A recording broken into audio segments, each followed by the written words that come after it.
Somebody's points.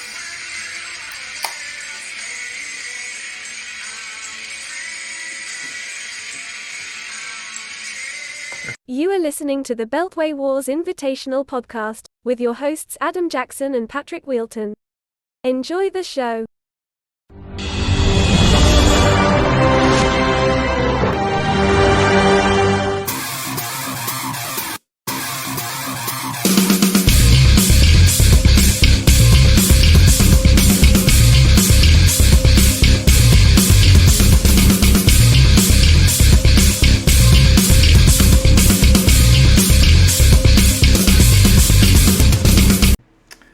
And welcome back to the Beltway Wars Invitational podcast show with your hosts Adam Jackson and Patrick Wheelton. Back again for a Week 11 recap.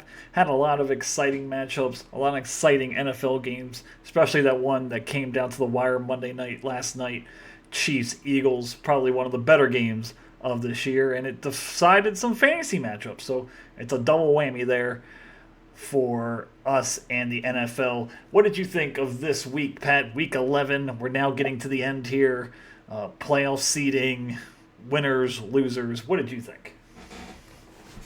Well, after my rant last week, I feel a little bit better this week after a nice Ravens win. Not only that, but in the last week, since we've been with you last, we've gotten word that Joe Burrow will miss the rest of the season. Deshaun Watson will miss the rest of the season, and the Pittsburgh Steelers just fired offensive coordinator Matt Canada. So lots of movement in the AFC North, and the Ravens have taken over the top spot. We hope they stay there. So, yeah. Yeah, so for sure, a lot of news going on.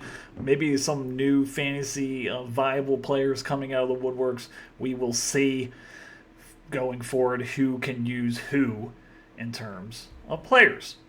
So let's get started here. Let's just get rolling with our first score of the day. Of course, it's going to be your loss, Pat, to Tom here, because Tom was the high score this week of 139.84.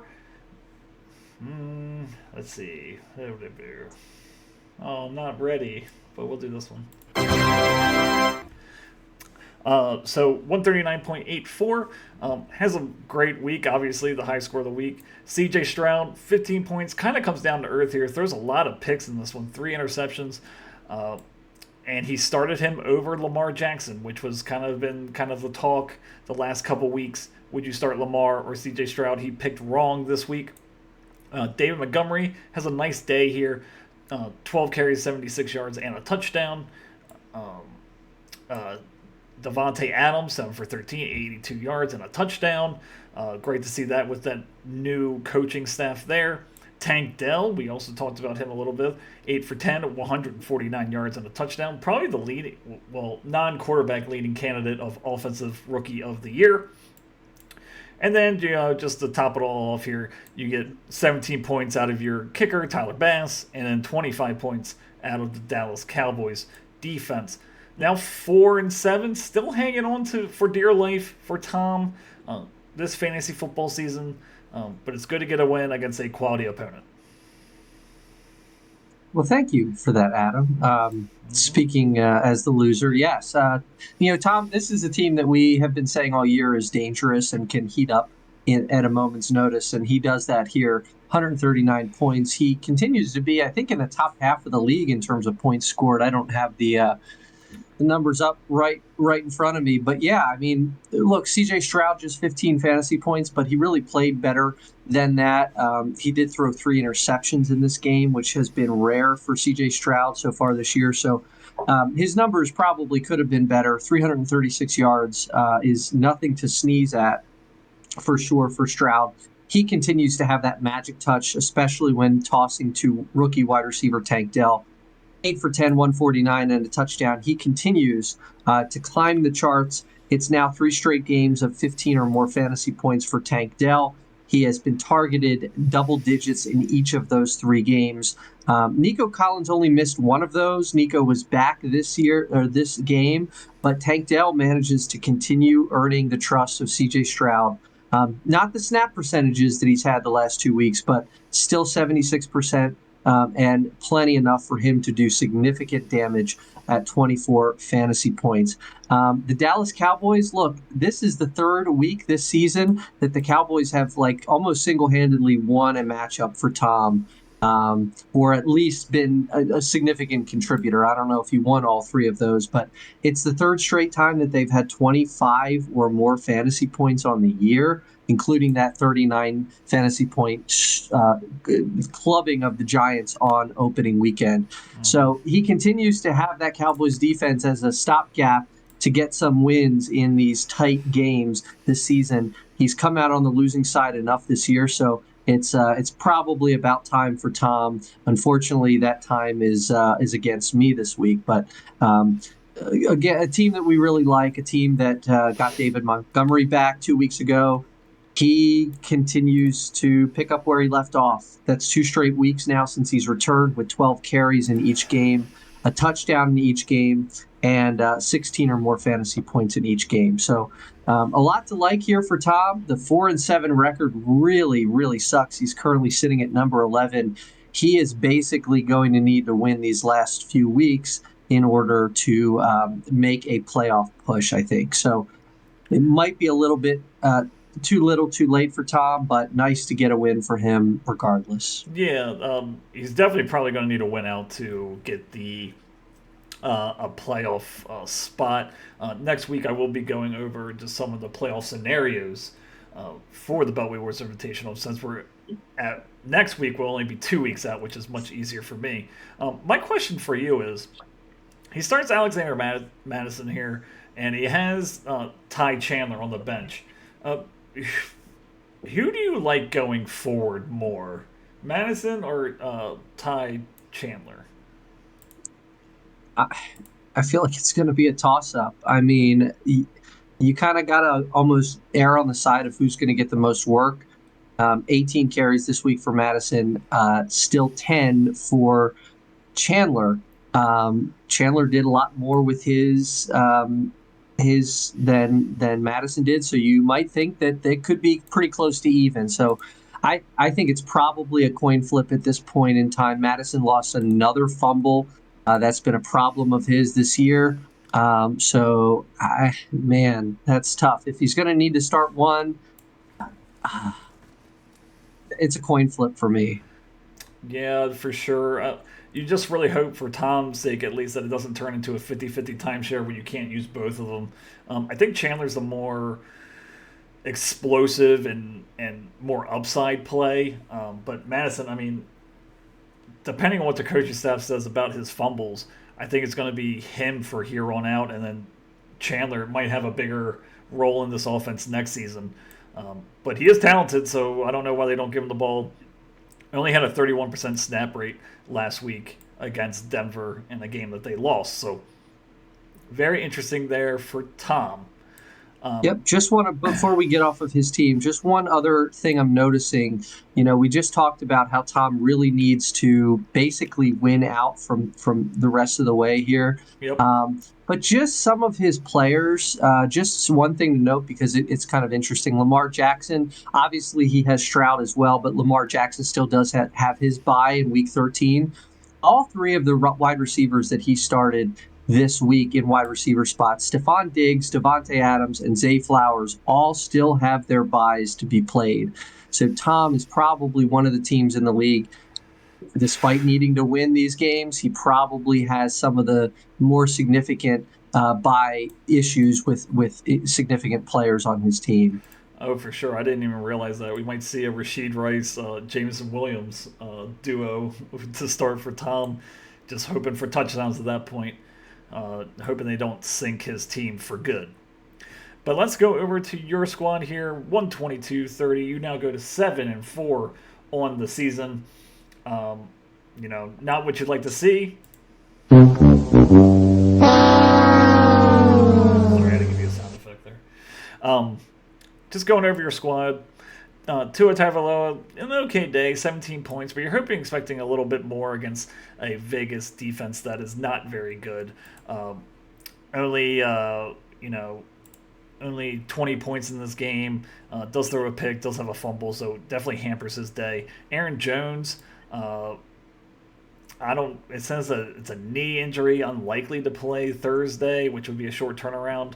Um, Seems like week to week, so definitely not great for you. Just when he was starting to get going, Saquon Barkley, 14 carries, 83 yards, 2 touchdowns through the air from Tommy DeVito, the great Tommy DeVito. Uh, CD Lamb here, 6 for 9, 38 yards, but does get in the end zone, continuing his kind of touchdown resurgence here. 4 touchdowns in the last 3 games. Um, DK Metcalf, 5 for 9, 94 yards on the touchdown.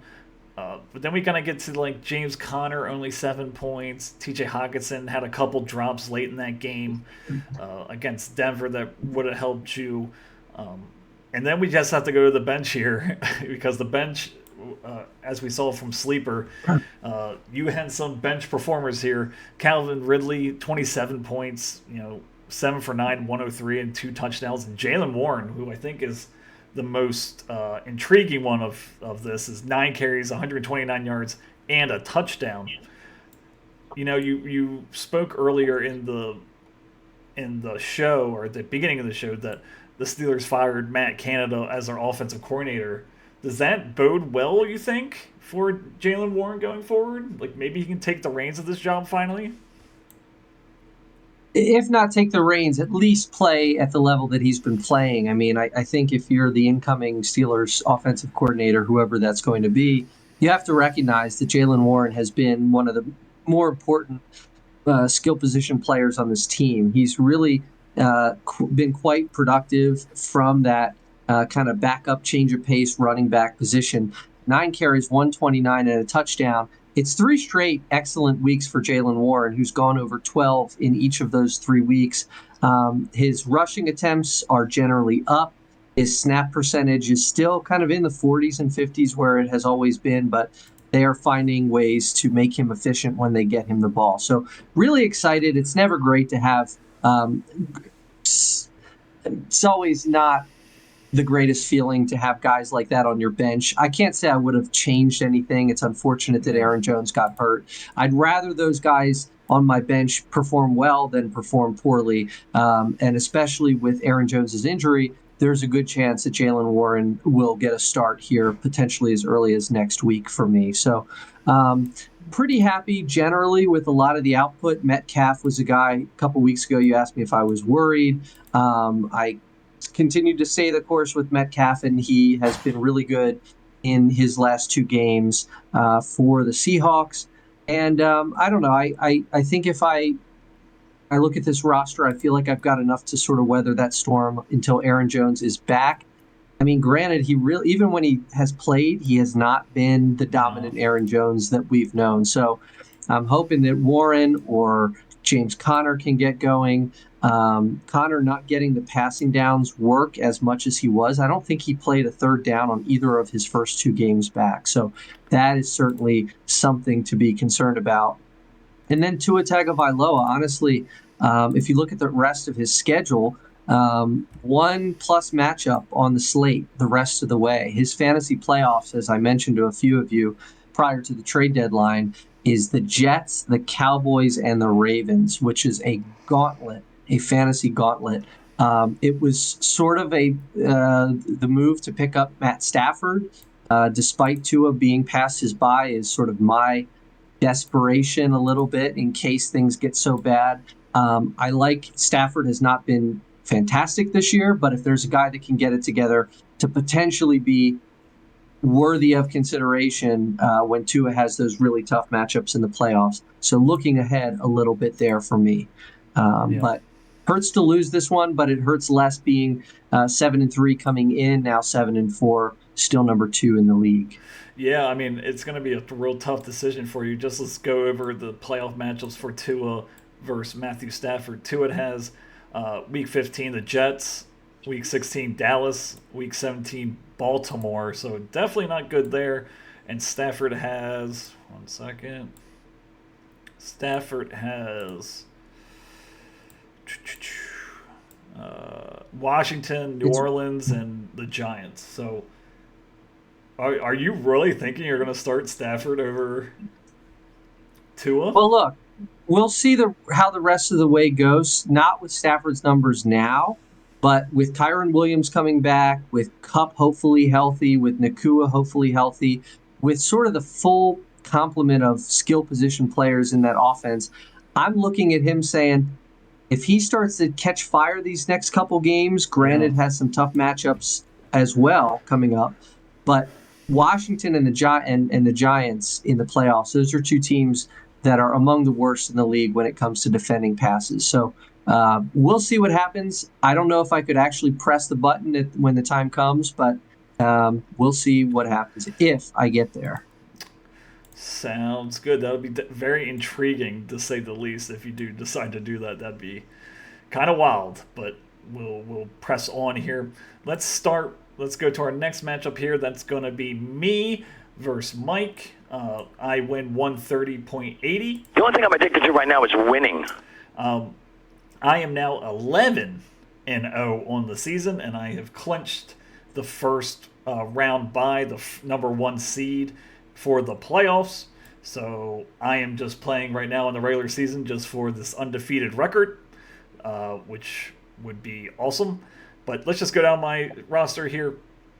Justin Herbert, definitely finally having his resurgence from his kind of lackluster few weeks when I got him. 25 points on the day, 262 touchdowns, and 73 rushing yards, which is definitely not expected from him. Joe Mixon on Thursday night against Baltimore, 69 yards and a receiving touchdown. It'll be interesting to see how his workload changes with Joe Burrow being out for the season. Tyreek Hill, 10 for 11, 149 yards and a touchdown. He is uncoverable and gets in the end zone against the Raiders. Amon-Ra St. Brown, 8 for 11, 77 yards and a touchdown. But other than that, I had a couple big scores from a few players, but kind of disappointing days from Dalton Kincaid, Quentin Johnson, even Deontay Johnson, only 2 for 8, 16 yards. Looking at my bench, I do have Kyler Murray, who scores 21 points, so it's a good insurance policy for Justin Herbert.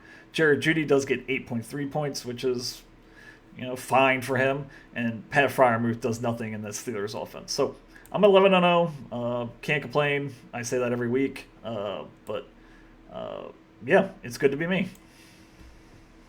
It's good to be you. Steady as she goes, this team does what it's been doing all year. I have to say, it's like when I turn on Red Zone, Amon-Ra St. Brown is like on the screen every 2 minutes. I mean, the guy is just making catch after catch. He's such a target monster. He gets into the end zone here. Tyreek Hill, boy, he's paid dividends for you this season. Joe Mixon had a nice game against the Ravens, caught 5 passes and got his touchdown through the air. So across the board, just pretty solid. The take that I'm interested in from you is because it affects me in another league, and it's a PPR league, which means Deontay Johnson is even more presumably valuable in that league. And I did sit him this week, and I came up with a massive win that I really needed against the best team in the league. He's just 2 for 8 for 16 yards. It's now 2 straight games of basically 2 fantasy points. The volume was still there, 8 targets, and a tough defense that he was going against in Cleveland. But, those 2-point performances are coming off the heels of a 10, a 12, and an 18-point fantasy day. So what do you make of that? And are you a little bit hesitant to stick him in your lineup next week? I'm not hesitant to stick him in my lineup just because of my other options. Quentin Johnson does not look ready. He dropped a long touchdown pass that really sealed the deal for that Chargers Green Bay game. And Jared Jeudy, although he did have a nice game this week, he's just been so inconsistent. I think with the new offensive coordinator, I think they know who their playmakers are. I think they're going to get Deontay Johnson the ball more creatively. And I could even see, if the struggles continue for Kenny Pickett, that they go to Mitch Trubisky. And I think that would actually be an upgrade for Deontay Johnson, just in terms of, Kenny Pickett just looked awful yesterday. There's a meme going around of him throwing a ball literally like 40 yards over like the wide receiver in the area. So just a struggle. I don't know how much that is with the defense or the offense. I think it was a little bit of both with Cleveland's defense and the Steelers' offense. They do have Cincinnati this week, so an easier defense to face against. So not really too worried, and I will be rolling him out in week 12 and going forward unless something catastrophic happens where they just don't throw the ball at all. He's just too talented, I think, and too much outside over Quentin Johnson and Jared Judy. So, yep, I'll be running with him. Well, speaking of people you'll be running with, one guy that ran a lot this week was Raheem Mostert with 22 carries in the Dolphins' victory over the Raiders. Nobody likes to root for injuries. Nobody likes injuries, and NFL injuries suck. But I have to say, you probably were not crying with the fact that Devon Achane left this game after returning. It was his first game back from an extended injury stint. He returns. The question marks come back about what's the workload going to be? How quickly is Achane going to ramp back up and get the workload that he was getting earlier in the season? He leaves this game again with an injury. I don't know the latest. I'm sure you do, but what does that mean for you moving forward with Mostert? I don't really think it matters. I think they just took him out for precautionary reasons. It looks like he was limited today in practice, so definitely moving in the right direction. They do play on Friday, which is kind of interesting. I could see them just kind of sitting him and just getting him fully back for week 13. But in terms of him coming back when he's on the field, I'm still starting Mostert probably as a high flex. I think that they both have value. They both had value when they were both on the field. And I just don't think they're going to go away from Mostert, especially near the red zone. I think he is leading the league in rushing touchdowns, so I don't think they're going to get away from that. I think just Achane is just a nice complement in that backfield. He'll definitely get his points, and there'll be some days where he gets more points than Mostert, but you can't not start Mostert. He's the number 2 running back in fantasy football right now, so you just got to roll with him and hope for the best. But before we move off of your team, just one thing to note, and I don't know if you know this. So I want you to just we're gonna visualize. We're gonna just do a little visualization exercise here. It's week 14. You just wrapped up your week 13 game, and you got another victory. Your victories keep rolling. That's 2 weeks from now. You're now 13-0. You're going into week 14, which is now a regular season week. You want that perfect season, that 14-0. You happen to be playing me in this scenario, so you and I are set for a week 14 fantasy tango, and that could be quite interesting if you have a perfect record. It'll be interesting either way, but if you have a perfect record, that's just something to note. Okay, I'll definitely circle that on my calendar. But let's go over to Mike. Loses this one now because it's 6-5 on the season. Josh Allen here, 22 points. Kind of made it interesting in our matchup. Was really trying to move the ball. Has 3 touchdowns, 5 carries for only 15 yards, and an interception. Travis Etienne against a very tough Tennessee defense. 14 carries, 52 yards, and only 3 catches for 7 yards. Brian Robinson, 17 carries, 73 yards, 7 for 9 through the air, 58 yards. I think that's all kind of shocked us of how involved he's been in the passing attack there in Washington. Late scratch for Mike was Justin Jefferson, so he had to pick up Osborne, only 1 for 2, 7 yards. Christian Kirk doesn't really get much going. It was really the Calvin Ridley show there in Jacksonville, 3 for 6, 48 yards. DJ Moore catches a long pass from Justin Fields, who just came back this week, 7 for 9, 96 yards and a touchdown. Dalton Schultz also catches a touchdown from C.J. Stroud, continuing his fantasy relevance. As we mentioned, David Achane goes out of this game and only scores 1 point for Mike. And then the Buffalo defenses, we're talking about defenses, 23 points against a putrid New York Jets offense. Looking at Mike's bench, nothing much doing. Jeff Wilson was a healthy scratch. which is kind of interesting. Justin Jefferson was out. Logan Thomas, he didn't start because you have to start Schultz over him, and then Ezekiel out on bye as well. So Mike trying to throw all his guns at me this week, but kind of came up short, and it was actually the closest matchup of Week 11. Yeah, he even almost tried to throw his injured gun at you. And are you convinced you would have lost this had you not had he started Jefferson and you would have just stayed mum? Are you convinced you would have lost this and that? I would be if I were you. But I'm not convinced I would have lost, but I'm just trying to keep my fantasy karma as high as possible. So I hear you. And I love Mike. Well, so. Well, we do. We do love Mike. We're scared for Mike at this point in time. It's that storyline of the season, right? This is a really interesting one and has been to watch all year round. 6-5, the record for Mike after this one. Still number 3. We have a lot of kind of 500 teams and lower, so we've got him at 6-5 at number 3. And but look, Achane, he's been waiting and waiting and waiting. The fact that he got injured in this one may have cost him this week or gone to part of that. The fact that Justin Jefferson, we said last week, hey, he's getting his guns back this week. Justin Jefferson's going to be back.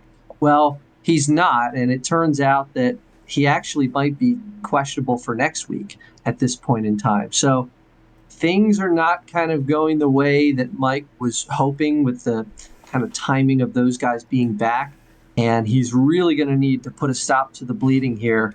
I mean, with a few weeks left, you lose a couple of these, you're suddenly right on the bubble. So really a stressful time, I think, for Mike. The fact that ETN didn't perform this week, it was kind of a perfect storm of circumstances. The fact that Osborne was not a good replacement, you wonder if Mike maybe track that injury a little bit more for the last couple of days, if he maybe could find a better option somewhere than Osborne.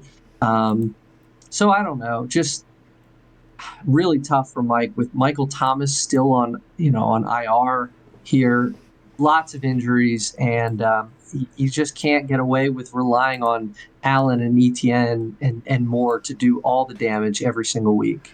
Right, and I don't know if you saw this, but Justin Jefferson on Twitter, or X as they call it now, really blasted the fantasy football fans, saying, "I don't care about your fantasy football team. I'm just trying to get healthy." Blah blah blah. But I do think just with the way the Vikings are playing and how precarious their situation is, I think they're 500 now. I do think that he tries to come back this week, just to hopefully help the team out, and that would be great news for Mike. You're playing a 75% Justin Jefferson over anybody else as a wide receiver on his team. So I think he will play this week. I think it's just too important for them, and the Vikings have been re-energized by the Josh Dobbs signing. So he's probably excited to get out there with him and see what they can do together. But if Mike is 6-5, we stated, and this is if they do get in the playoffs, maybe the last seed. I mean, or like a low seed. This is not a team you want to play with Justin Jefferson and Achane in the wings for Mike. It's definitely one of the teams you do not want to play your first round of the playoffs. Yeah, and I will say, I just looked it up to confirm. Well, maybe not. The game this week for sorry, this is compelling. Just Jefferson, the Vikings and Bears. Is that a Sunday night game? Is that a Monday night game? I think it might be a Monday night game. That's a Monday night game. So, boy, I mean, for Mike, that's like the worst thing ever. Because if you're waiting on Jefferson, you're going to have to. I mean, it might be the same situation of keeping Osborne and to back him up in case, and just hoping that he does more than he did this game. Yeah. He did play 96% of the snaps. It was against a really good Denver defense, which feels weird to say given how they started the year, but they've gotten healthy. Their defense against wide receivers is very good. So Chicago is a much easier matchup. So That's probably the strategy, right? If you're Mike. Yeah, I mean, I think that's what you kind of have to do is just hope and pray, read the practice reports, and just hope that Jefferson plays, and then just have to back up his Osborne. Hopefully, he gets more involved in the offense. You like the snap count, like you said. Just hope he gets more involved in the offense in Week 12. But let's go over to our next matchup. That is going to be Dustin and Sarah. Dustin now goes to 6-5 on the season with a 118-point win.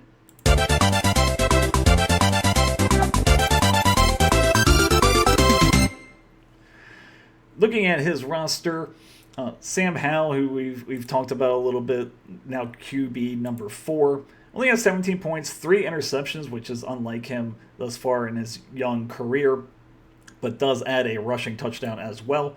Jahmyr Gibbs, being that two-headed monster there in Detroit, 8 carries, 36 yards, but does get the touchdown and also involved in the passing game, 6 for 6, 59 yards. Darrell Henderson, who was actually released today by the Rams, 6 carries, 1 yard, and a touchdown, 4 for 7, 28 yards through the air. Jamar Chase, this is going to be one to watch just because now they don't have Joe Burrow. How's Browning going to do with him? 2 for 7, 12 yards, and a TD. Marquise Brown, again, a second straight week of Kyler Murray being back and him underperforming. 2 for 5, 18 yards. Puka Nacua comes back to form. 5 for 7, 70 yards, and a touchdown. Jalen Waddle, also kind of a little disappointing here. 4 for 8, 55 yards. But again, the kicker, 15 points, and Miami defense, 14 points, really bailing out some of these teams, the kickers and the defenses. Looking at his bench, he had Jonathan Taylor on bye. Kyle Pitts did not start Gabe Davis, who actually had 0 points again. And Taysom Hill on bye as well. Baker Mayfield waiting in the wings, but started the correct quarterback there. So 6-5. Dustin looking good, and won a pivotal matchup against someone that he's probably fighting for one of those playoff spots for.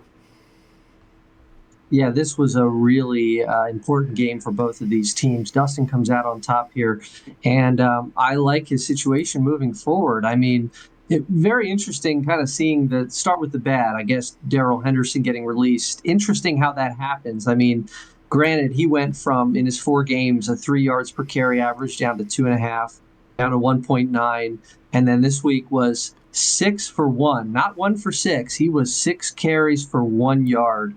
Does get bailed out with the touchdown there, but no surprise that he got the boot now that Kyren Williams is back for the Rams and back for Dustin. Dustin figures to insert him right back into the lineup, same as Jonathan Taylor. So now the ability to start Jahmyr Gibbs, Jonathan Taylor, and Kyren Williams week in and week out, those may be some of the strongest running backs for any team in the league.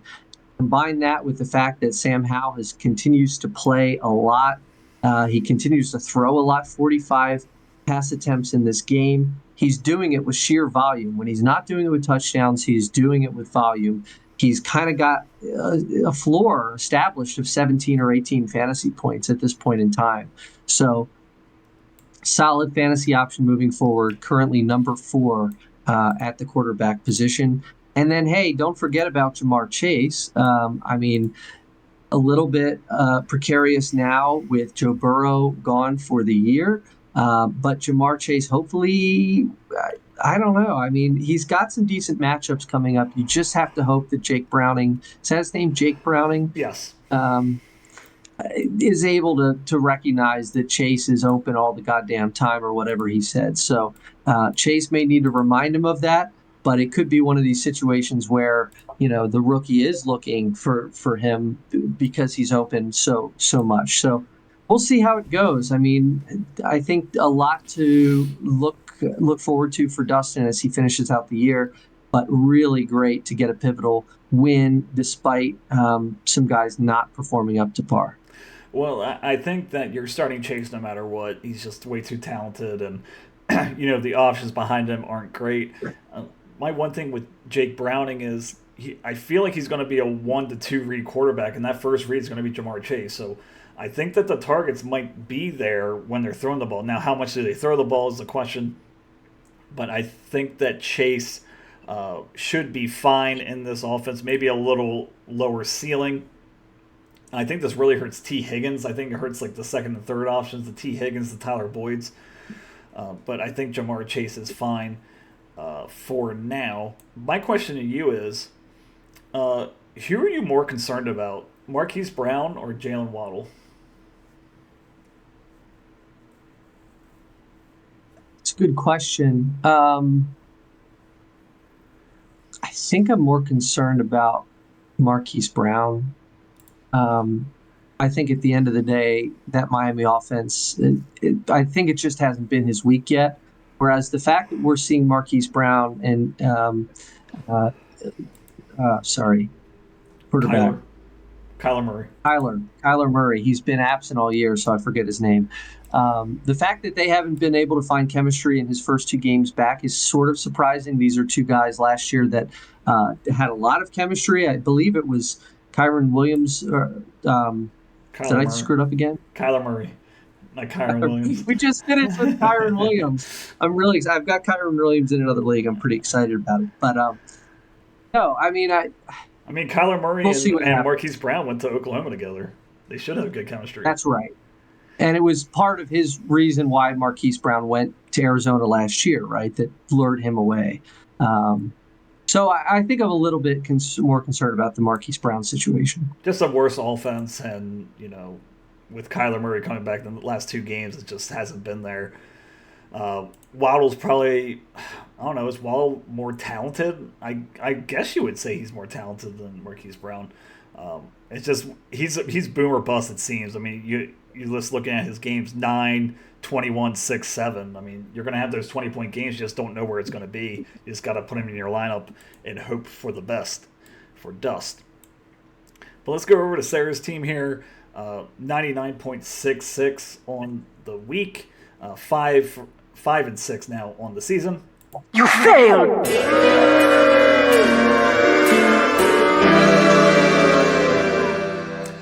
Gets Justin Fields back after a couple weeks hiatus. 6 for 23, a long touchdown pass to DJ Moore. Also carries the ball for 104 yards.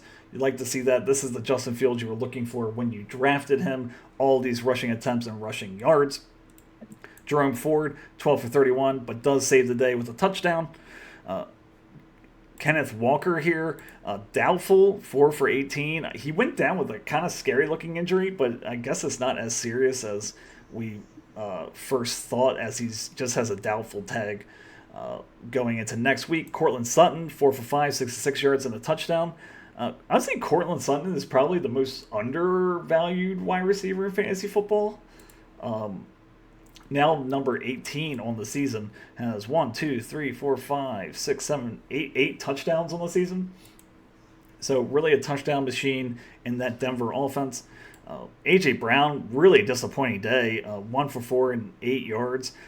That Kansas City defense is a lot tougher than I think people realize.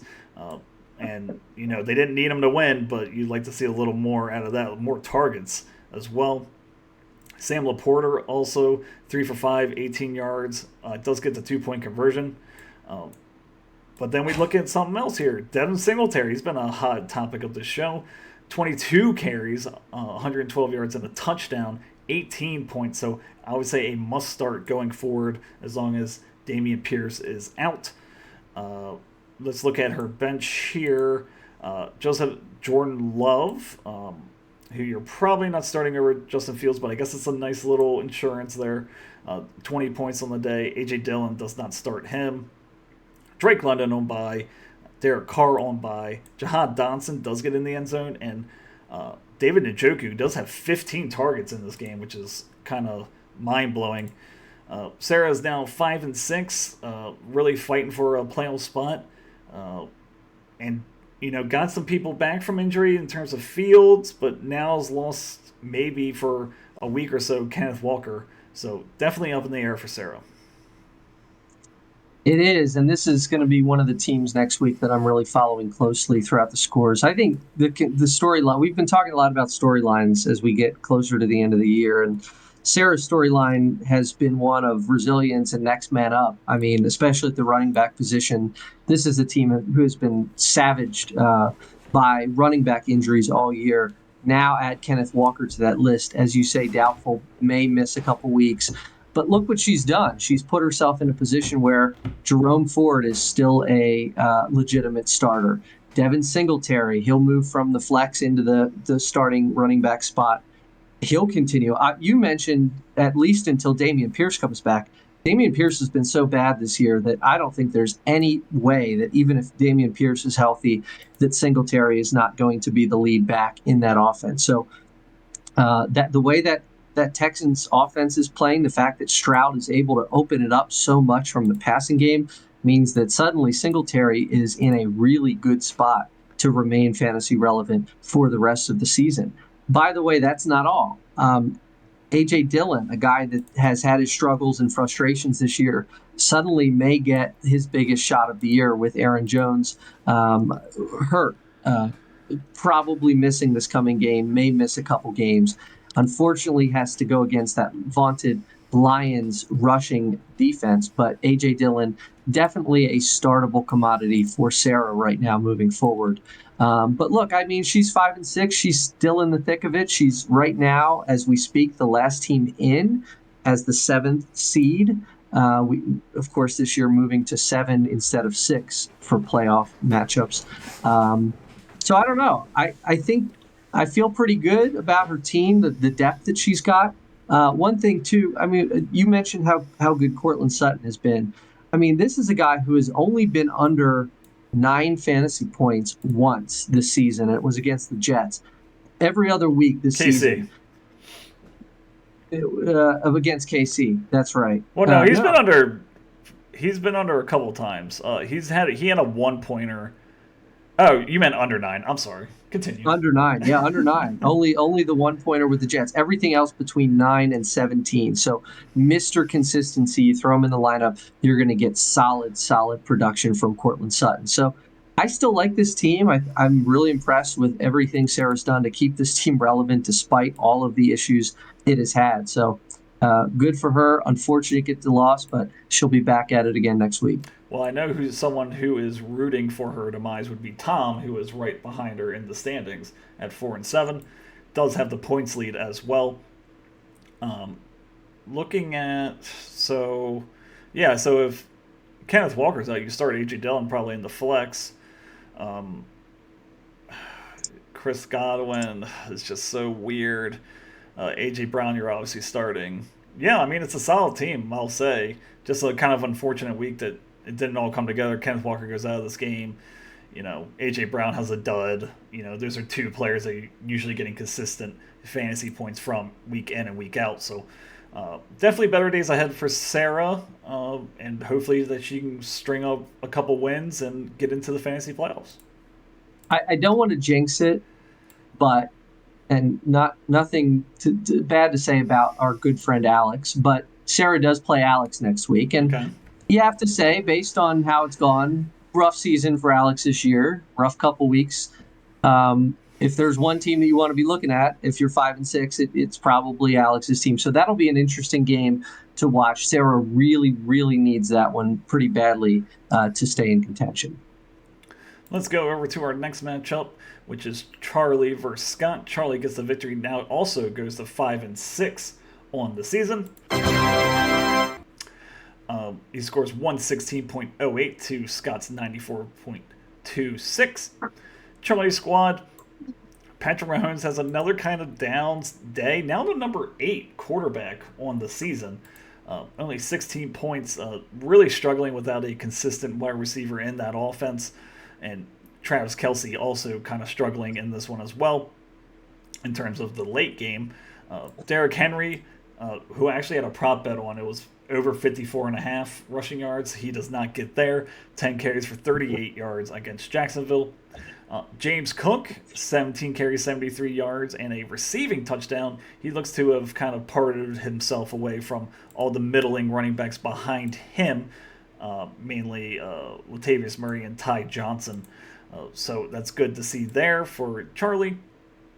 Debo Samuel, 3 for 4, 63 yards, only 7 points. Keenan Allen, 10 for 16, 116 yards, and a touchdown. Jordan Addison, with the absence of Justin Jefferson, still doesn't do too great here, 3 for 6, 44 yards. But again, the kicker here, Will Lutz, 17 points on the day. And even Houston's defense scores a solid 9 against Arizona's offense. For Charlie, looking at his bench, I'm never going to say this name right. Khalil Shakir, 3 for 4, 115 yards and a touchdown. Tyler Boyd, 3 for 6, 22. Hence a couple of people on by, Jonnu Smith and Koo, the kicker. So not really much to talk about there. My question to you for Charlie Squad is, are you starting to think about, what is his name? Shakir starting now over Jacoby Myers? I mean, has he shown enough for you that that's starting to be in the conversation? Maybe. I mean, it might be matchup dependent. The Bills do have the Eagles, who that is their one weakness on defense is the passing game for the opposition. So Shakir is kind of interesting there. They kind of feel like the same player at this point. Myers has really had run into a string of bad luck, and especially with Garoppolo still injured, I believe, just not really able to get anything going. No, he just Is got he just benched. benched now? Yep. Well, whatever's going on there, the only thing that it's happening this week, it was the Devontae Adams show, and if it continues to be the Devontae Adams show, which a lot of people in the fantasy community generally still kind of expect, it's at the expense of Jacoby Myers. This is not an offense that's really built to have two really thriving wide receivers. And as we know in recent weeks, with Antonio Pierce taking over the duties there as head coach, it's been the Josh Jacobs show. He has been the featured player in that offense. So I don't know. Myers is definitely a distant third when it comes to playmakers in that offense. And it's never a good look then to start another Raider. But Michael Mayer has been kind of had a couple good weeks, but continues to kind of be very mediocre. But no more than 5 targets really in any game this year, save for one.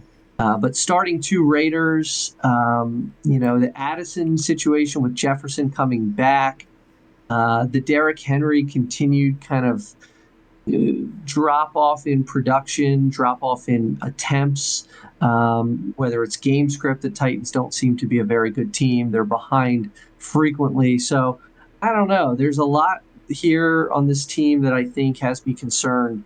Right now, Charlie well in control of his own destiny to some degree as the number 5 seed at 5-6, but a lot of kind of question marks for me still surrounding this team. Yeah, I mean, Derrick Henry's really the glaring one. That whole offensive line is pretty bad. That whole offense doesn't look great. His last 2 games, 2 and 4 points, so do not like to see that. Now the 15th ranked running back in fantasy football, and there's just not a lot on the bench. I mean, Tyler Boyd, you have to wonder what his use is going to be now in this new look offense for Cincinnati. Jonnu Smith and in Atlanta, you never know what they're going to do week in and week out. So not a lot of depth here, and not a lot of options for Charlie than what the team that he rolled out with this week. So he is one scary injury away from being in real trouble. Just hopefully his team stays healthy and he can just move forward into the fantasy playoffs. So let's go over to Scott here. Now goes to 5-6 on the season. Mission failed. We'll get him next time. Starting with the quarterback, Russell Wilson, 25 for 35, only a touchdown, no interceptions, so does get only 14 points. Just not really pushing the ball down the field. Kind of a weird game there in Minnesota, or I think it was in Denver, actually. Tony Pollard finally has a nice day here, 12 for 61 and a touchdown, 4 for 5, 19 yards against Carolina. Is 16 his high this year? No, he had 21 in week 1, 16 in week 2. So back to his old form, I guess you would say, for Tony Pollard. Isaiah Pacheco, 19 carries, 89 yards, but does not get in the end zones, which caps his fantasy day. But now we get into the problems here for Scott. Amari Cooper, now with Deshaun Watson out, is his ceiling. His ceiling is definitely not as high as it was before. Cooper Kupp out of this game, but has a chance to miss no game action. So good news for Scott there. And Mark Andrews probably out for the fantasy football season. He might come back for regular football season, as it was disclosed by John Harbaugh, but probably in terms of fantasy football, his year is probably over, which is a really, really tough loss for Scott, as he has no backups on his roster for Mark Andrews, and we know that the tight end market in free agency is really bad. So looking at Scott's bench, Tyler Algier on bye, Zach Charbonnet, which is kind of interesting. He might get a look if Kenneth Walker is out the next game. It'd be interesting to see if he could try to even slide him in, because you have Tony Pollard, Pacheco, and Gus Edwards, who's just a touchdown machine. Don't know who you're going to really play there. Michael Pittman also on bye, so does have a wide receiver that he can slide in there in case Cooper Kupp does miss games. So Scott now 5-6. I guess he's looking out of the playoff picture, or is he in the playoff picture? Either way, 5-6. Well, you just need to start, winning more than losing to continue your season. Yeah, outside looking in, number 9 in the rankings for Scott currently. Yeah, needs some victories. And what you pointed out something really important is the fact that he's got 4 very viable starting fantasy running backs and only 3 places to put them. The fact that he's a little bit weaker at some other positions with 4 startable commodities in his running back room. I mean, that's kind of the thing. Like Charbonnet, maybe before the trade deadline, would you have shopped him to the Kenneth Walker owner? I mean, he's all of a sudden fantasy valuable, and it's a good problem to have, because injuries can happen at any moment's notice. But the fact that he can't get him into the lineup, I don't think is tough, especially, as you said, he needs to replace Mark Andrews. Who knows? He may need another wide receiver option. Hopkins had a nice bounce back game after a couple weeks of lower production, but Levis really, after his first game, has not been the guy that we saw in his rookie debut. And then you mentioned the Amari Cooper situation with Dorian Thompson-Robinson, I think is his name, right? Did I get that one right? That would be crazy if you did. Dorian Thompson-Robinson, you were correct. Okay, very good. DTR. DTR hadn't heard his name until like a couple weeks ago. Didn't know that he was the backup there. Baltimore. He played against Baltimore. Well, the first meeting. That's right. Was that his like rookie? Debut. Yep. Game. Okay. Well, anyway, it's not good news for Amari Cooper, who has been playing really well in recent weeks. So we'll see what happens with that. Yeah, I like Scott's team. It's just, can he overcome the Mark Andrews dip in production now that he's out? It looks like this is breaking news 5 hours ago. Mark Andrews undergoing surgery Tuesday. So it does say he has an outside chance of returning this season, but it might just be too late for Scott for it to be helpful. They currently have him coming back just on Sleeper week 17. So they have a projection for him in week 17. So if Scott's in the championship, I guess he could come back. But other than that, I don't think that he will be back this season. It'll be interesting to see who Scott drops, right? Either Mark Andrews or Aaron Rodgers or both.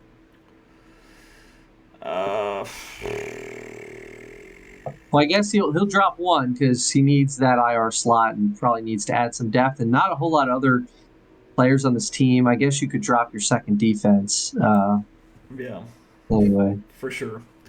But let's go over to our next matchup. We have 2 matchups left in the show, and we are going to go to Jake versus Josh here. Another 5-6. Look at the resurgence from Jake here. 5-6 now, right in the playoff hunt with the victory. Now it goes to 5-6 on the season, like I said, 106.16 to 89.34. Dak Prescott finally comes back down to earth, only scores 16 points in a game that they didn't really need to use him that much. Christian McCaffrey continues a new touchdown streak with a receiving touchdown, 21 carries, 78 yards. Rashid White, 9 carries, 30 yards, and a touchdown. Still involved in the passing attack, 6 for 7, 28 yards. Starts Romeo Doubs, 5 for 6, 53 yards, and saves a day with a touchdown against the Chargers. Mike Evans continues to be a stud, 15 for 12, 43 yards, and a touchdown. Brandon Cooks gets you 5, Cole Kmet gets you 3, Najee Harris gets you 4, kind of thing. Any one of those scores a touchdown, it's a great day for them. Looking at this bench, he had Zach Moss on bye, Mason on bye, who was just a handcuff for Christian McCaffrey, and Chris Olave. He does have Odell Beckham, whose usage has definitely gone up in the past 3 weeks. Now, last 3 weeks, 12, 10, and 13. It'll be interesting to see if Jake trusts him enough to put him back in the lineup. And Christian Watson finally gets in the end zone for the second time this year. So some good news there for Jake, some depth. Maybe throw Odell instead of Brandon Cooks, or Christian Watson instead of Brandon Cooks. And you also have Chris Olave there as well. So definitely with some viable starters on bye, and he gets the win here is very impressive, and very good to see for Jake, who at the beginning of the year was dead to rights, might have been the last team in the league, and now he's fighting for a playoff spot. Yeah, he is one of 5 and 6 teams, believe it or not. Currently the second best of those, so he claims currently the number 6 spot in the rankings, in the seedings for potential playoff matchups. But not a lot to write home about here. McCaffrey leads his starters in points with 18. But that's kind of par of the course at this point for McCaffrey. That's an average day for him. But the rest of them, Prescott, White, Dobbs, Evans, really good, really solid. But you mentioned kind of the fall off there, and kind of makes you nervous the way that Jaylen Warren played. The fact that Najee Harris kind of looked a little bit sluggish. Warren, I've been saying it all year, he continues to look like he has more burst, more elusiveness than Najee Harris. Under 3 yards a carry in this one for Harris. So kind of a mixed bag for Jake. I think, this is with Olave on bye. Zach Moss is not relevant anymore, but Olave is an important player for Jake. So, weathers the storm, gets a win. 106 points is not flashy. It's not going to help you in the points race, but so far, of those 5 and 6 teams, the 6 of them, he's got the second most points. So he's right there currently in the 6th spot. Okay, so looking at Jake's team, he's obviously going to start Mike Evans. He's obviously going to start Chris Olave when he comes back. Who is the third wide receiver on this team that you're starting week in and week out? Is it Romeo Doubs, Christian Watson, or Odell Beckham? To me, right now, it kind of feels like it should be Dobbs. It's just so concerning. They've got a lot of mouths to feed. A lot of mediocre receivers between Watson and what's the rookie? Jalen Reed. Jalen Reed, and then they've got a guy Wicks that they were targeting frequently. They've Musgrave. Still got Luke Musgrave. Aaron Jones was catching. So there's a lot of targets to go around. So modest target totals, but has some decent matchups coming up at the end of the regular season and the start of the fantasy playoffs. So I think, to me, it might be Dobbs. The other two, Beckham, he's coming on a little bit here in the last couple weeks, but we'll see if really that Andrews' absence will mean more targets for Beckham. You think it should, but honestly, we have seen Will Likely ball out for the Baltimore Ravens. He did that a lot last year, so it's been a down year for Likely, but I don't know that you can just assume that Beckham's target share is going to go way, way up. And Watson is just too unpredictable.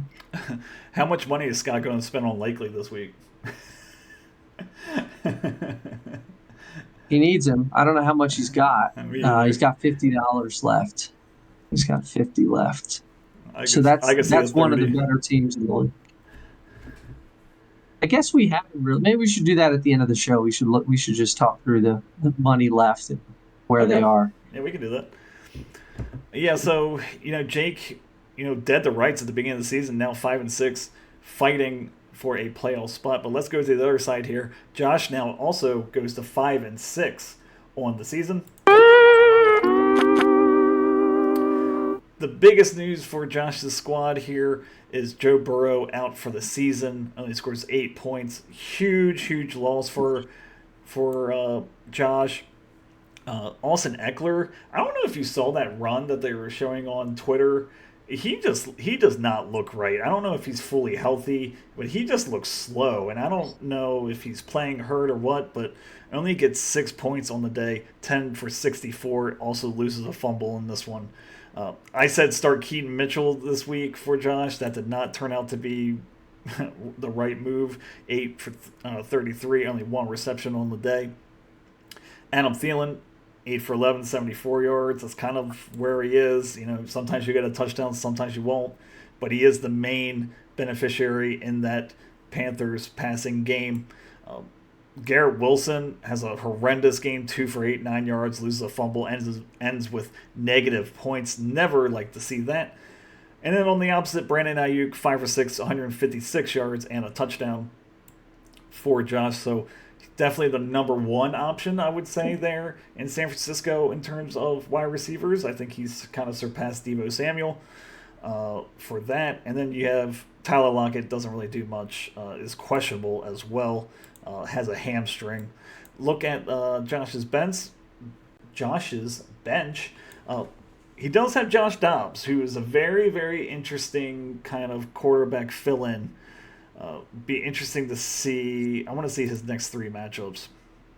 Josh Dobbs has Chicago, a bye, and then the Raiders. So actually plus matchups there for Josh Dobbs. Miles Sanders doesn't really do much. Does get 50 yards, but only 5 points. Chua Hubbard gets 7 points. Jalen Reed, who we just talked about, gets a touchdown. This one, 17 points. Smith and Jigba, only 5 points. Evan Ingram, only 4.9. So not much doing on the bench other than Jalen Reed. Josh's team is, very interesting. 5-6, loses Joe Burrow. Austin Eckler doesn't look right. Keaton Mitchell they're not using. It's just so many question marks on this team. I just don't know where to begin. Yeah.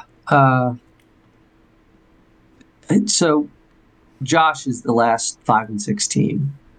Yeah. We talked about Charlie's 5-6 team at number 5. Josh's 5-6 team is at number 10. So definitely on the outside looking in, needs to start scoring points, needs to start getting victories.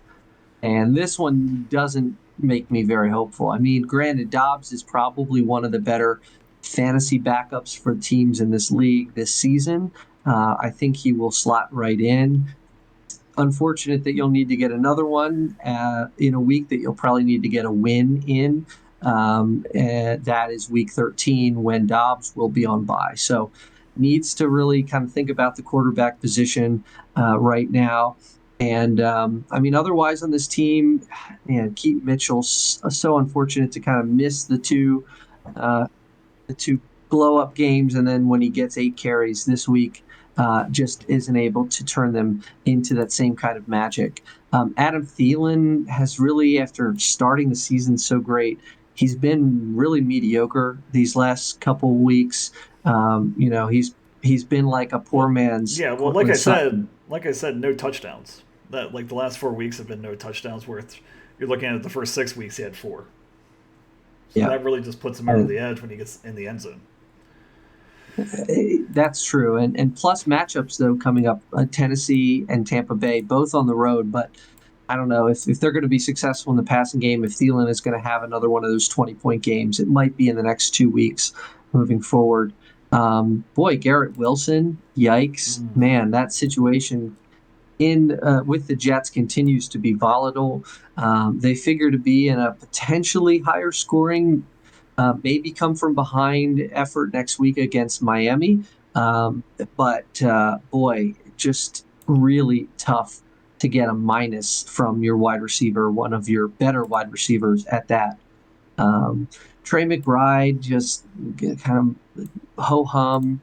He had been really good these last couple weeks with Kyler Murray. He 6 fantasy points in a really plus matchup. So I don't know. I'm again, Dobbs is a good.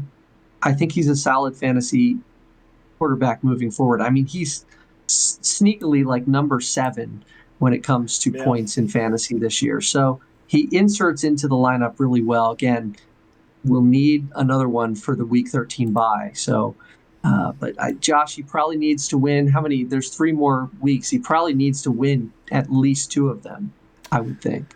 Yeah, just Josh's team probably out of the 5 and 6 teams probably concerns me the most, just because Austin Eckler doesn't look right. Joe Burrow, he doesn't really have a number 2 running back between Miles Sanders, Joe Hubbard, and Keaton Mitchell. You have Garrett Wilson, who now gets Tim Boyle instead of Zach Wilson going forward. You don't know how that's going to look. Adam Thielen, the struggles without getting touchdowns. Just a lot of question marks for Josh's team, and I just don't think it's going to end very well for him. I don't know. Kind of interested to see what his points totals are. I know he's one of the lower points for. I think he is the lowest point for. So, if he comes into a tiebreaker situation, he's going to be, real in trouble there in terms of trying to get in. So, definitely panic mode. You said 2 out of 3. I think 3 out of 3, just with his points that he has. He can't tie one of these last remaining teams that gets into the playoffs. Yeah, that's right. And Tom is behind him at 4 and 7, but another win for Tom and a loss for Josh puts them even on the year. And we know that Tom actually has the points lead over all of the 5 and 6 teams. So Tom, with a win, could really jump over a handful of teams next week. Yeah, for sure.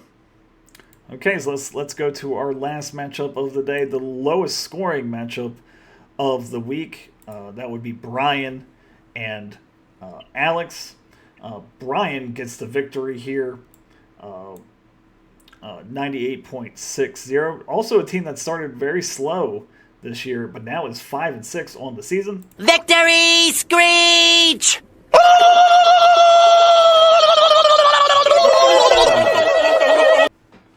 Okay, so let's go through his roster. Jalen Hurts on Monday night, not a great day, but does get 2 rushing touchdowns, 18 points. Doesn't do much throwing the ball against that tough Kansas City secondary. Breece Hall, who we actually interviewed him last week about, 10 for 23. Not much doing on the ground, but does save the day with a touchdown through the air, 50 yards in receiving. Javonte Williams, 11 for 34. Not much doing. Devontae Smith, 6 for 8, 99 yards. You'd like to see that, him being more involved in that Philly offense. Terry McLaurin, 5 for 7, 43 yards. Just kind of a day against a very, very plus matchup. Rondale Moore, who was a late addition to Brian's team, actually gets in the end zone on his only target of the day, 48 yards and a touchdown. Travis Kelce could have had a bigger day, 7 for 9, 44 yards and a touchdown, but does lose a costly fumble in that game and their loss against the Eagles. And Kareem Hunt, 12 for 36, 3 targets, 3 catches, only 1 yard. Kind of starting to see him come back down to earth. Now his last 3 weeks has scored less than 10 points on the season. Let's look at Brian's bench. Brock Purdy, 21 to 25, 333 yards and 3 touchdowns. I know a couple teams that could have used quarterbacks at the trade deadline. I'm surprised no one called Brian about Brock Purdy. Khalil Herbert, 16 carries. Very interesting to see. 35 yards. Not much involved in the passing attack. Tajay Spears, just nothing really doing. Not really involved. Kind of interesting what his snap count was. 45% snap count. Did have Josh Downs on bye. Demario Douglas on bye. Guyton was hurt for the Chargers. So Should have some pieces coming back, maybe for that third wide receiver spot, but gets the win in Week 11, and you can't complain about that. Yeah, I think he's got to be happy a little bit with the wide receivers. The Devontae Smith you mentioned, you get lucky in the stat line for Rondale Moore. Terry McLaurin, not great, but still gets 7 targets in this one. But then the bench guys that you mentioned, Josh Downs and DeMario Douglas, even though were on bye, you will get those guys back, and both of them in recent weeks have been startable. For sure, Downs has had a couple of down weeks, but does seem to have some role in that offense. And then Douglas figures to potentially be the number 1 wide receiver for the Patriots. Of course, when you say that, when you think you know it, Bill Belichick usually tilts the table the opposite direction. So we'll see what happens when he comes back. It was really interesting. You mentioned it, Khalil Herbert in his first game back for the Bears. I said last week I thought that I don't know that he automatically gets that starting job back. He goes just under 50% of the snaps in this one, and 16 for 35 is really rough. So it'll be interesting to see how that looks moving forward. There continues to just be injuries. It's kind of a cyclical thing for the running backs there in terms of who is going to be injured in which week. But other than that, I mean, nice to get a win when Jalen Hurts doesn't quite need to do much in this victory over the Chiefs. When Travis Kelce, 7 for 9, 44 and a touch. You like it. Lost a fumble. Could have been a bigger day for him. Devontae Smith, as good as he was, doesn't get into the end zone. Neither does Terry McLaurin. Neither does Kareem Hunt. So lots of kind of mediocrity. So a nice victory to get. Again, another 5-6 team. He's smack dab in the middle at number 8. So again, still outside looking in, but would currently be the first team out. So my question for you for Brian's team next week, Kareem Hunt plays against Denver, and Khalil Herbert plays against Minnesota. Who are you starting in the flex spot? Probably still Hunt. I think probably still Hunt. I think that matchup is a lot better. Denver's defense, we talked about the passing defense getting really good, but you can still run on this team. So I think Hunt's workload is a little bit safer. I'm still not sure about Herbert. I think I really need to see it first. So I think I'd stick with Hunt. Yeah, I'm probably more on the Khalil Herbert side, especially if Foreman's going to be out. It did look like Foreman exited this game early, so maybe that was why Herbert got more run, so that kind of makes me concerned.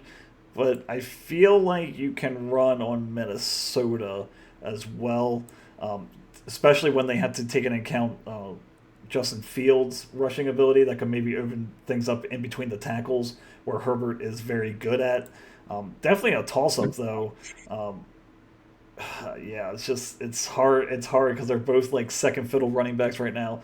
Hunt to Jerome Ford and Herbert to Deontay Foreman. So definitely an interesting decision for Brian to make in Week 12.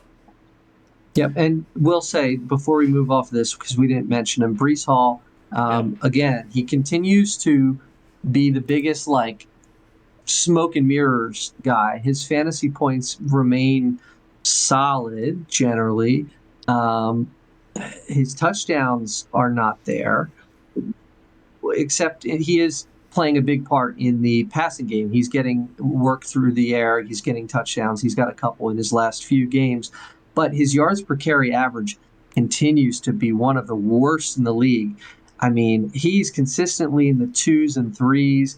His highest in his last 5 games is 3.25, well under league average, which is around 4. So I don't know how long he can continue to kind of, again, smoke and mirrors. He gets the fantasy points, but behind the, under the hood, it's really, that motor's not really running too well. Yeah, you don't really even like the 63% snap count. You would hope that it would be higher than that. I'm kind of wondering who Dalvin Cook, I guess, is still kind of he is at 25%. So Dalvin Cook's still there. He's not doing anything, but he does get on the field 1/4 of the time. So definitely cuts down on the opportunities for Breece Hall. I think it's 10 carries in this one. And that was probably game script, but you like to see around, 16, 17 carries a game for Brees Hall. But let's go over to our favorite team to talk about here. Alex now goes to 2-9, and not only that, but now he has to do another shotgun video. So it's not even that he's 2-9, but he also has to humiliate himself by drinking a beer on camera. Everybody has tasted defeat. So, he scores the league low in points, and, Jared Goff didn't help him at all. Throws 3 picks in this one, 13 points on the day. Swift, 12 carries, 76 yards, and a touchdown. I was watching this game. He looked really good. I'm surprised they didn't give him more than 12 carries in this one. I thought he looked really good. Josh Jacobs, 14 carries, 39 yards. Nothing really doing. No touchdowns, only 5 points. Kind of back to the Josh McDaniel days of Joshua Jacobs. And this one, George Pickens, that whole Steelers offense does nothing. 4 for 6, 38 yards. Curtis Samuel, only 1 point. Noah Brown doesn't even play in this game. I don't know if that should be a penalty within and of itself. I don't know if he was a game time decision or not. But he was inactive for this game. So, Charlie, get out the taser. We're going to Alex's house is basically what I'm trying to say. George Kittle, 18 points, 8 for 9, 89 yards and a touchdown. The one lone bright spot there for Alex's starting team, along with DeAndre Swift. Looking at his bench, Trevor Lawrence has his best game of the season. There's 2 touchdowns, rushes 2 touchdowns. Alex had Bijan Robinson, T. Higgins out, Antonio Gibson out. So, have some players on the bench that maybe become spoilers in these next couple of weeks, but you got to start players that are playing. That's what I'm trying to say there.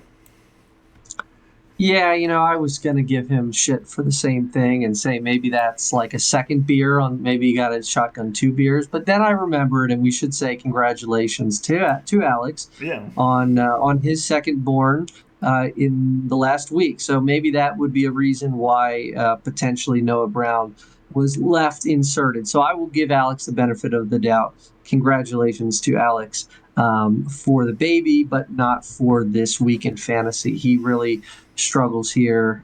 81 fantasy points. We've seen worse, but, man, we talked about the Raiders offense and how they can't sustain 3. It doesn't seem like they can sustain 2. Devontae Adams stole the show and did so from underneath of Josh Jacobs, who goes 14 for 39.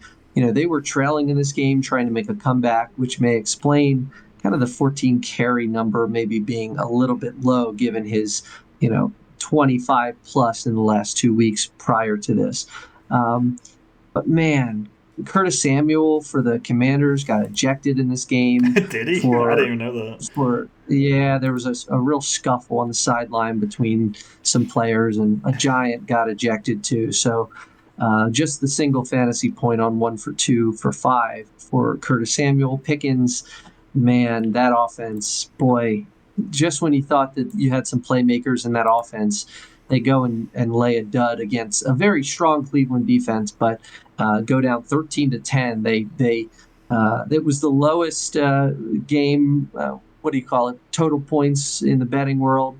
The line on that was like 32, I think, and I think they underperformed that by 10. So really a boring no offense game there for the Browns and the Steelers. But starts the 2 tight ends, gets a lot out of Kittle, who has really been phenomenal these last couple weeks, is the number 3 tight end. Has to start Jake Ferguson, which doesn't quite do the same. Yeah, what more to say? I mean, it's been that kind of a season for Alex. The fact that Noah Brown gets left into the lineup, but Trevor Lawrence, maybe you would have liked to accidentally leave Trevor Lawrence into the lineup. Instead, you move him out. He goes off for 32 fantasy points, and did so really because he scored twice running. He had 2 rushing touchdowns this week. So I'm with you. I mean, Bijan Robinson, if T. Higgins comes back, although the prospects of him being a spoiler are less and less with Burrow gone. But I don't know. It could be fun. He's number 12, 2-9, trails the next team by 2 games. Has $70 left, so could go on a kind of a random spending binge to spoil it in that way for some folks. You know, I don't know. It's allowed, right? We don't. People can keep making moves. Yep. And yeah, it's just kind of been a lost season for Alex. Just kind of unlucky with Bijan not being what he is, Josh Jacobs kind of being disappointing, and none of these wide receivers really panning out for Alex, Curtis Samuel, George Pickens. Noah Brown's been good, but T Higgins hasn't been anything this year. So just a disappointing season for Alex, and I think it's time to start thinking about next year. Especially if he lose, I think if he loses another game, he's officially out of playoff contention. So if he loses another game, he's probably out, and on to next year for Alex. That's like you texting me the other day with me needing like 30 points from Harrison freaking Butker. That if I lose, Pat, if you lose, I clinch the number 1 seed. If I lose, thanks a lot, buddy. I'm sitting here 30 points down with my kicker on Monday Night Football. It was a foregone conclusion, much in the same way that Alex's inevitable downfall is going to be. So before we wrap up, so I did want to just very quick, and I've got them up here, look at kind of just the FAAB left, the free agent acquisition budget, or FAAB number that we have here. So we'll just start from the top, which of course is your team, as we more than well know. $34 left, so have spent about a third of your budget. Pretty good. To you might have a couple guys you want to pluck, or a couple guys that you'll want to block as we go into the fantasy playoffs here, but I'm guessing you probably don't want to drop too many guys on your team at the current moment. No. Yeah, I'm just kind of saving it back for in case something happens to someone that I want. Very cryptic indeed. Yeah. At number 2, I have $32 left, so very much the same boat as you do. I think I had 35 and then bought a kicker for $1 and a quarterback for a couple bucks. So 32 for me. Number 3, Mike's team, 6-5, has $85 remaining, which is our highest total. So we'll see. That'll be an interesting strategy as his team has suffered from so many injuries, high-profile injuries. Is he going to spend that in maybe this week? But certainly could use the help there as his team continues to be in downfall. Dustin at 4, $9 left. Of course, he had that massive spending binge in the beginning of the season. Good on him for doing it. 6-5. Yeah, $90 right in the first now. $90 in the first week. And what, $1 since then. $1 So since. that's an interesting success story for FAAB in this league so far. Charlie has $0 left, so he will be able to pick up players for $0 should there be no bids on them. And Jake, just $2 left. Again, a player that's overcome a lot. So maybe you could argue that the fact that he's in playoff contention means that it is money well spent. Sarah with 40. Brian, 0, has depleted his budget, so that's unfortunate. Yeah. Scott, $50 left. Probably needs to spend it here pretty soon. Mm-hmm. Josh with 15. Tom, again, playoff contender still, despite the record. He's going to leap with a win. He will leap into playoff picture. $48 left, so a pretty healthy amount. And Alex, I think maybe he's giving up on the year. $70 left.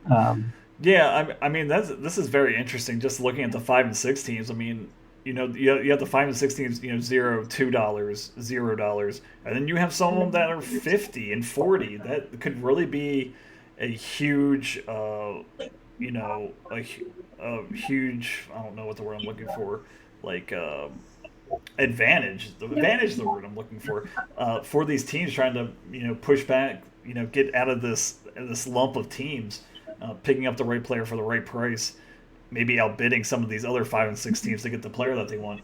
Should be very interesting to see going forward.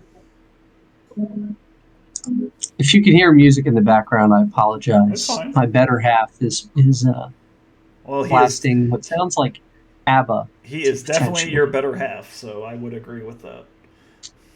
better half. Absolutely. I'm just looking really, really quickly before we wrap up. I know it's been long.